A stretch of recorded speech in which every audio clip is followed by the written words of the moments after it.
is Maine's Veterans Voices. This is Angus King interviewing Dick LaRue of Maine about his experience in the Navy in World War II and after, or I'm sorry, in Vietnam and after. Come on, Senator. Wrong war, Dick. Wrong war. And we're glad to have Dick LaRue with us. He's from Sanford, Maine.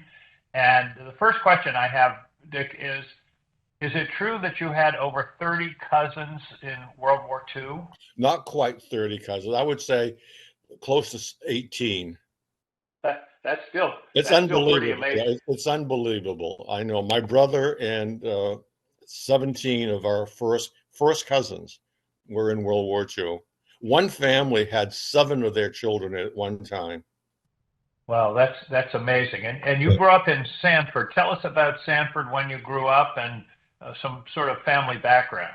Well, I grew up, I was the youngest of 5 children, and I was born in 1937.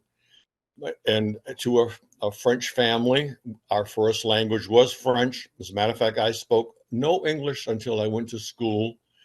And then even in school, I went to parochial school at St. Ignatius in Sanford. And all the classes were in French in our first year, except for English, obviously. We had to take English. But by the second grade, the only classes in French was French class and religion class. All the other classes were in English. Well, and today people don't remember, but I remember when I first came to Maine in the 60s, you would still hear French spoken in various communities in the definitely in the stores and things like that. You would hear French. As a matter of fact, you go to places like Biddeford or Lewiston, and on occasion you'll see the older people sometimes still speaking French.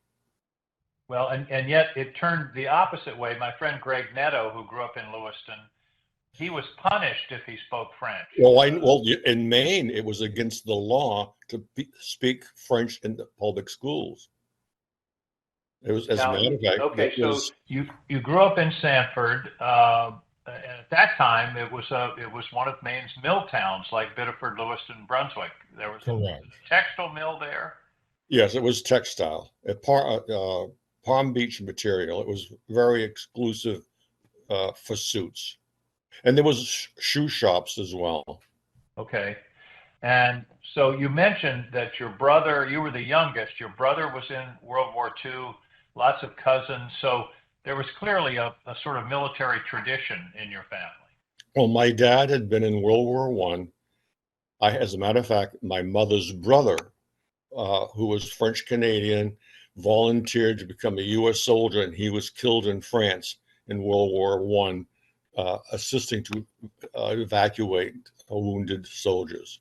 Wow. My dad was in World War I. Like I say, my brother and 17 of our cousins were in World War II. I had 2 brothers in Korea, and I served in Vietnam. So take me back. You're in high school in Sanford, Maine. No, as a matter of fact, Senator, I didn't go to school in Sanford. I went to St. Francis, which is now UNE. Oh, okay, sure. I went to St. Francis for 4 years and graduated, and then went on to college in Pennsylvania. I was only there for about 40 days, and I said to myself, this is too much like high school. I'm going home and joining the service. So I called my dad and said, can I come home? He said, of course. And on October the 27th in 1955, I joined the Navy. And how did you pick the Navy out of Sanford, Maine? Well, most of my cousins had been in the Army or Marine Corps, and my oldest brother, Gilbert, William, had been in the Navy. And his stories were the best. It sounded adventurous. He had been around the world. He was in for almost 10 years. He had made chief, and he had lived, as far as I was concerned, a very exciting life. And I said, I'm going to try it. Join the Navy and see the world, right? Join the Navy, and I saw a lot of water. Well, where did you do your basic? Where did you start? I went to boot camp in Bainbridge, Maryland. Like I said, I joined on the 27th of October. We were there up until Christmas. And they sent us home for 2 weeks. And then after the 2 weeks, after New Year's, we went back and finished boot camp. So this was 55. This was the Cold War, but Vietnam wasn't even thought of at that time. What were your duties? What was your first assignment as a member of the Navy? Senator, most people have 7 or 8 assignments in their 20-year career. I had 18. So Wow. my first duty station was on an aircraft carrier, the Philippine Sea in San Diego. And it was quite an experience to come on board. And it was during the Suez Crisis. And so we did get underway, and we were at sea for 93 days. So that was welcome to the U.S. Navy, and you're going to be out at sea for 93 days. And our first port of entry was Honolulu, and we went to Waikiki Beach. And believe it or not, for those who have been to Waikiki Beach, at that time, there were 2 hotels. That was it. That was it. You should have bought real estate, Dick. I know. Well, a lot of people don't realize. I was on the aircraft carrier George Washington a while ago. By the way, it's sort of a funny story. We landed on the carrier, and the captain greeted me and said, "Senator, we're glad to have you. You'll be staying in the admiral's quarters." And I thought, "Oh, isn't that cool?" Turned out the admiral's quarters are right under the catapult. Yeah, they were doing night landings and takeoffs. So it was like sleeping underneath a train station. Oh yes. But a lot of people, an aircraft carrier is almost like a town. I mean, it's thousands of people on board. Yeah, I had 3 carriers in my career. I had the Philippine Sea, the Lake Champlain, and the Intrepid. Probably one of the most exciting things that happened to me when I was on the Lake Champlain is we picked up Alan Shepard, the first American astronaut. Oh, no kidding. And it was one of those things. I was an E5, and my division officer came up to me and he says, "Dick, I need you up on the flight deck to be shore patrol. We have so many news people on board. We want you to stand by this hatch and don't let anybody go through it in either direction." I said, "Fine." That's where I had my duty assignment. Come to find out, after the capsule and Alan Shepard had landed on the flight deck, that was the hatch he used to get off the flight deck. And then when he went through, I saluted him, said, "Welcome aboard." And he took my hand and I shook my hand. And I still to this very day can't believe it. I shook Alan Shepard's hand when he first landed out of space. So well, he was one of the real heroes, no question. Yeah, he was the first. He was the first American astronaut. So that was quite a thing. I mean, like I say, 18 duty stations, Senator. I know that's a lot of duty stations, but some of the things that I experienced and did in those 18 years was incredible. Well, since we can't go into this afternoon, pick out a couple of those. Pick out a couple of those 18 and tell me. So well, like I say, the landing of Alan Shepard on the Lake Champlain was phenomenal. I was on recruiting duty.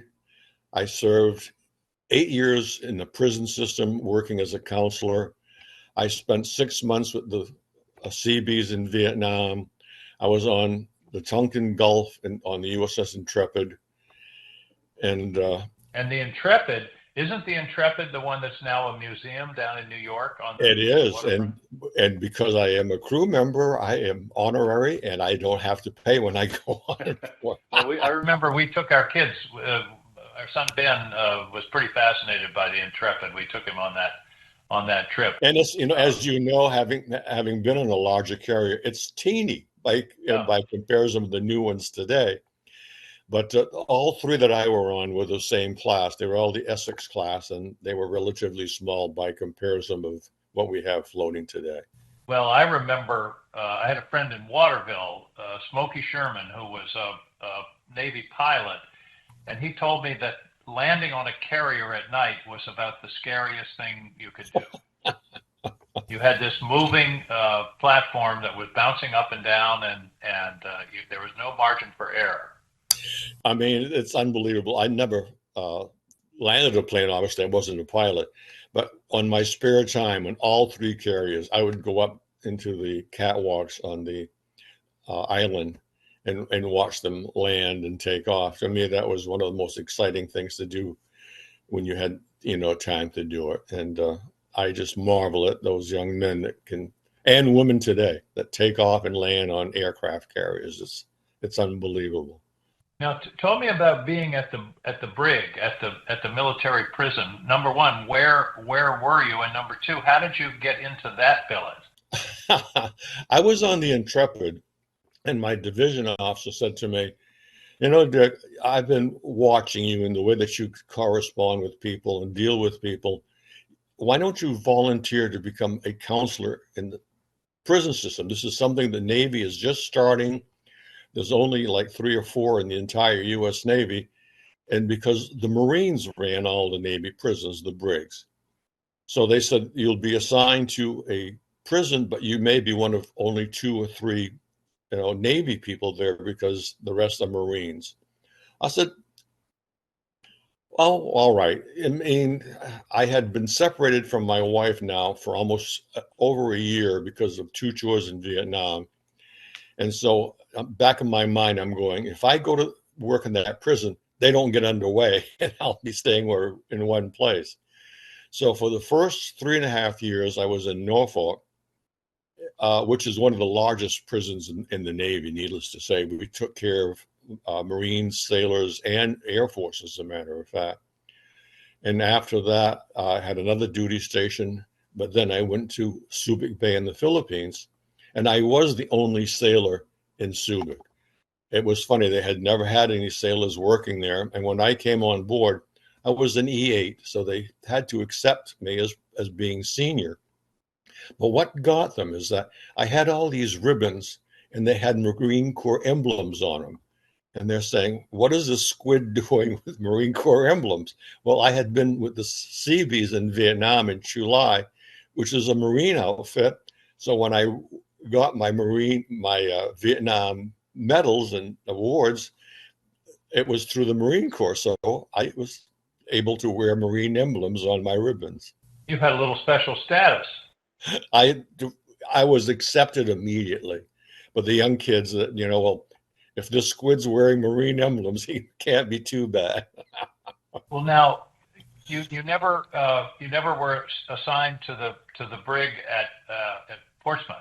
No, Famous, no. As a matter of fact, they had closed shortly after I had become a brig counselor.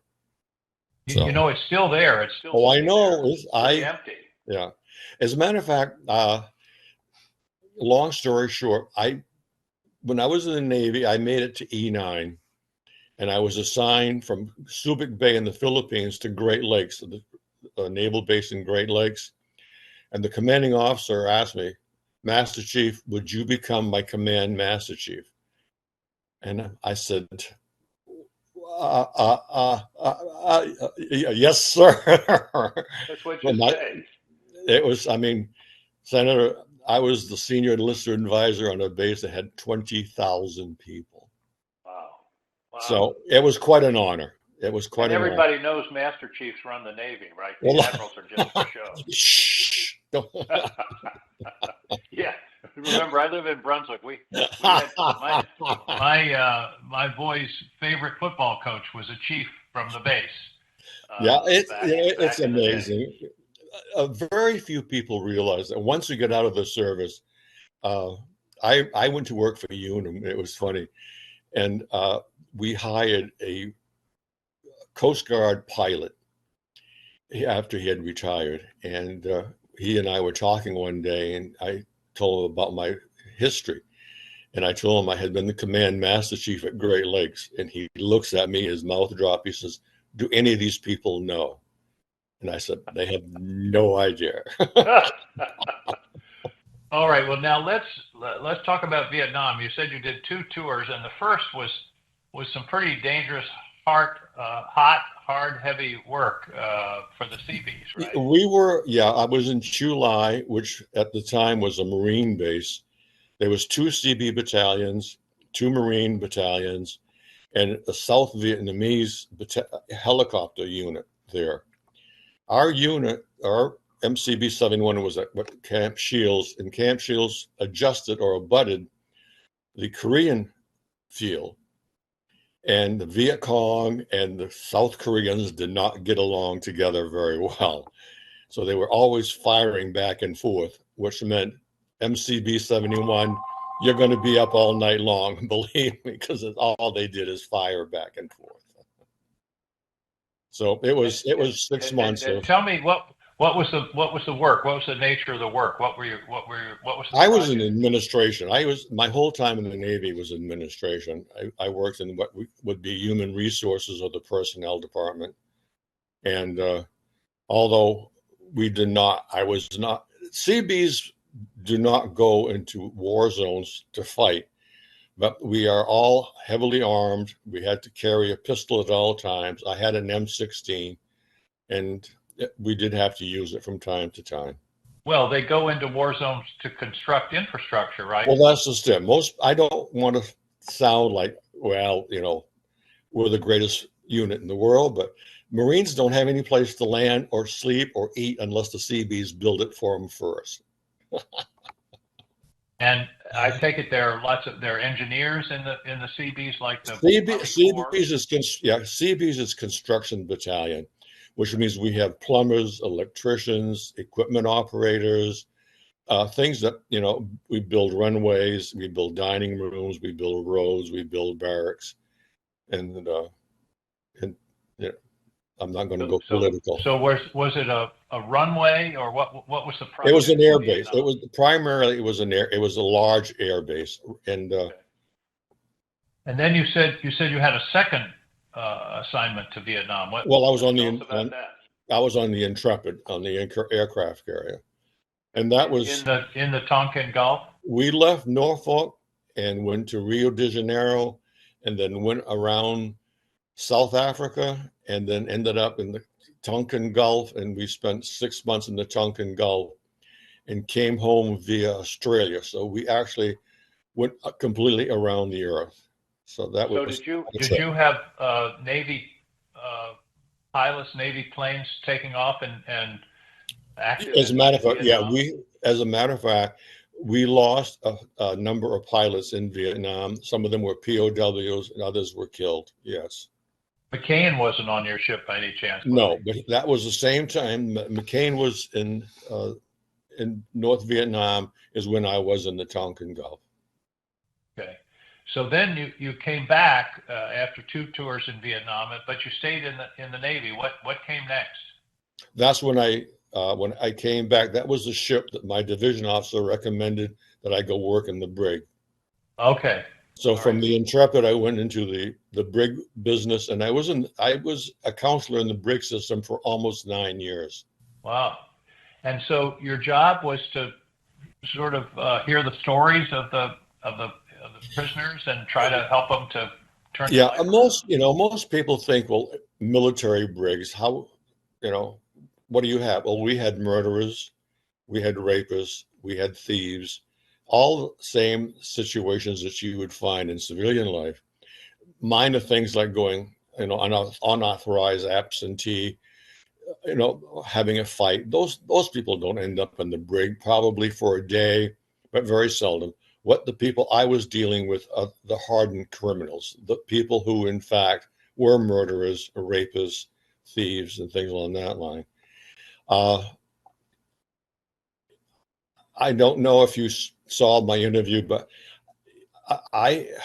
there were some people that the Marines would say, "No, Chief, we can't let him in your office because he's too dangerous.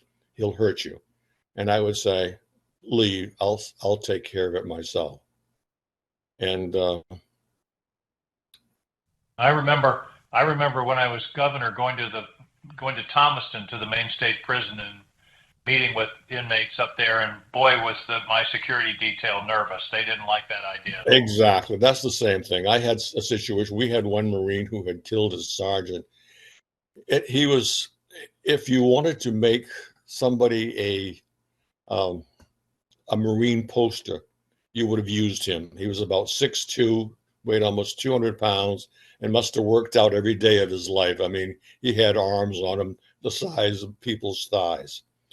And he was just mean. I mean, he just was one of these people. He had killed somebody. He hated the Marine Corps. He hated all human beings.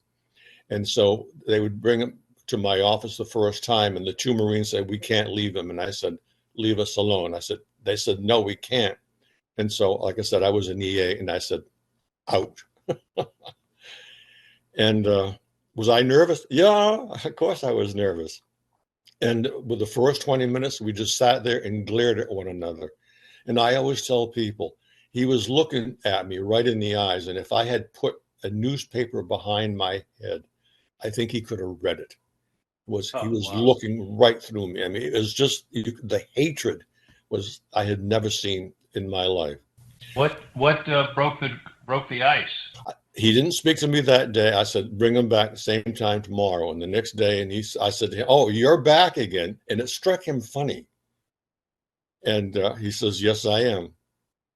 And I said, "Are you ready to talk?" And he says, "No." I said, "Well, I'm not either, but we can sit here and look at one another again for 20 minutes. And he started laughing. And for some reason, he accepted me. It was one of those situations. In the next 3 or 4 months, I would meet with him every day, and I was the only person he would speak to. And well, that's a tribute to your personal skills, and it sounds like somebody spotted those skills early on, and that's why you ended up in that. Well, before I had been a prison counselor, like I say, I had been a classification person, which is the people who sit down with new recruits and say, what would you like to do, in the Navy? Let's give you some tests and see what you qualify for. And what would you like to do as far as your type of work? So I did that in Great Lakes for a few months. And again, in Great Lakes, the Navy said, maybe we should be doing this at recruiting stations. And so they said, let's try it in 2 locations. We'll try one in DC area, in Baltimore, and we'll try one in Miami. So they said to me, where would you like to go? And I said, oh, I'd love to go to Miami. And I ended up in Baltimore. But it was a great move because that's where I met my wife. And oh, no kidding. So it was a funny situation. It was the weekend that Kennedy had been assassinated. And my wife, Julie, was in nursing school, and they closed everything down, needless to say. And so she was home from nursing school, and she lived across the street from the house where my friend lived. And on Saturday night, about 10 o'clock at night, they said, go across the street to the end house and get some ice. And I went to the wrong house. And I knocked on the door, and my future wife answered, says, what do you want? Amazing. Well, as I look back on my life, and I'm sure and this is a wonderful example, the major role that chance plays in our life, little odd incidents like you're going to the wrong house and meeting the love of your life. I mean, it's plan those things. Yeah, I know. Well, I was dating somebody, and she was dating a young man from Johns Hopkins, as a matter of fact. And I went home that night, and I said to myself, I'm going to marry that girl. Well, the most important thing, Dick, is that you brought her to Maine. I mean, yeah, hollering and screaming. Has been such a great citizen of Maine. Now let me shift gears to leaving the Navy. I do a lot of work, as you know, with veterans. I'm on the Veterans Affairs Committee, and talk about the transition from active duty to VA to veteran status and how that worked then, and we could talk a little bit about how it works now. I'm still concerned that it's not as smooth as it should be. Well, Senator, I was very fortunate. When I was in Great Lakes as the Command Master Chief, I was E9, and my dad passed away. And so my mother was in her 80s, and I said to my wife, I can probably get out of the Navy or be stationed someplace in Maine, for the next 5 months. That's all I have left on my tour. And do you want to go to Maine? And she says, gulp, to Maine. And I said, of course. And so anyhow, I was assigned to the shipyard in Kittery. And most of them, as you know, this reserve station, and I was at the reserve base at Kittery. And there was this Navy captain who would come in on weekends, and we would talk. He was a full Navy captain, and he would ask me questions. And I was an E9, and he was always asking me questions and asking me this and asking me that.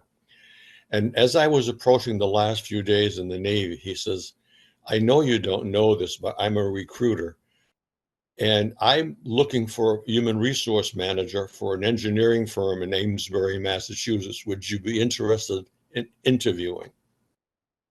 And I said, wow. And I said, certainly. Well, anyhow, long story short, I got the job.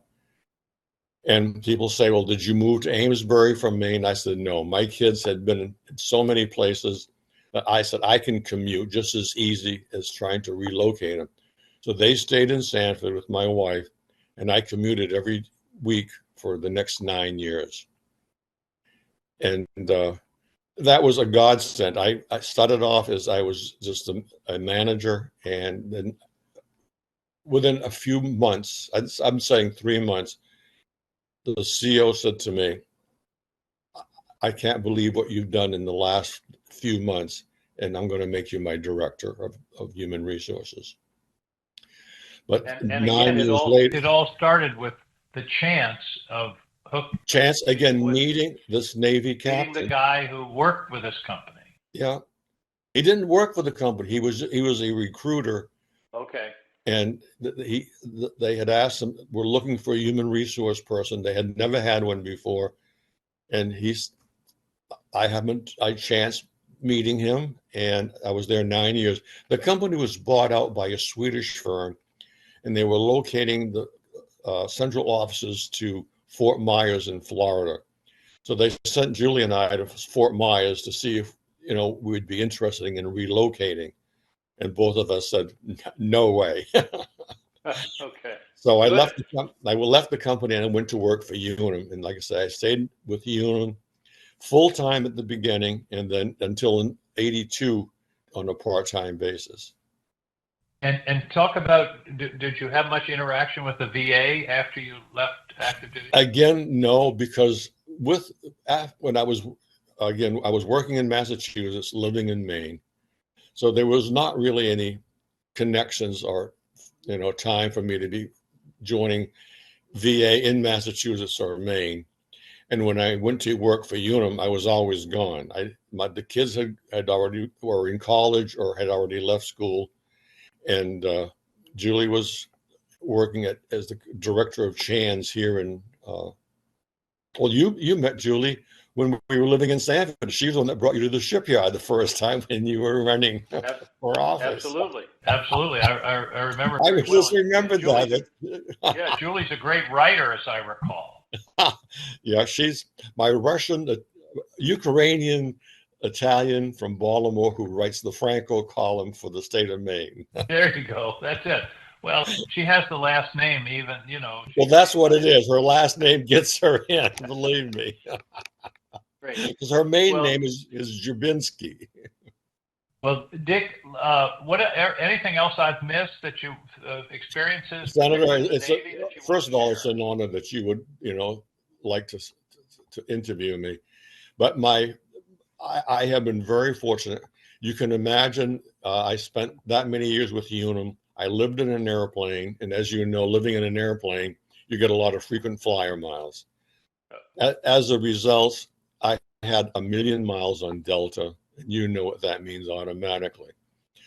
Julie and I were able to travel all over the world. I mean, we've been to Asia and Europe and South America. With Unum, I went to all 50 states to do work. And so it's been quite a ride. I've had a phenomenal military life, and I've had an equally exciting civilian experience. I graduated from college while I was still in the Navy. So, it's just been, it's been a phenomenal life experience, believe me. Yeah, and it's so great, Dick, that you're still up and at 'em, and you and Julie are still active and involved in the Maine community. I want to thank you. Of course, I want to thank you for the many years of service to the country in the Navy. Also, 24 years. 24 years. What great experiences. How many? You said all 50 states. How many countries have you guys visited? 84. My word, that's a pretty thorough trip around the world. Well, yeah, I mean, it's funny. When we were stationed in the Philippines, I was very fortunate. Again, I was a senior enlisted, and so what we would do is we'd take the two boys and 4 passports and go to Clark Air Force Base, and I would give them to the clerk and say, "I'll take the next 4 seats you have on the plane out." And then I'd go back and would sit down and play cards with the boys, and they say, "Where are we going, Dad?" And I say, "I have no idea." That's the way to do it. Within 20 minutes or so, they would call my name, Senior Chief LaRue, and I'd go up and they'd say, "Do you want to go to Hong Kong? Or do you want to go to Singapore? Or do you want to go to Bangkok? Or do you want to go to Taiwan? Or do you want to go to Tokyo?" And so, we were able to fly almost any place that we had empty seats. And we had experiences, Senator, that you wouldn't believe. One time we were coming back from Taiwan, the 4 of us on a small DC-3, which is a 2-engine plane, and the pilots took off and we hit a typhoon. And so I can't go into the language, but we're sitting there and the pilot came out of the cockpit, the co-pilot, and he sat down. We were in jump seats, and he sat down to Julie, and he looks at Julie and says, "God, I wish I knew where we were." Oh, that's not what you want to hear from the pilot. The 2 boys were sick. The plane was bouncing all over the place. Remember, we could not fly very hard because there was no oxygen. We had to leave the windows open to have air. And here we are. When we landed at Subic in QB Point in the Philippines, the commanding officer was waiting for us, and those 2 pilots got chewed out clear.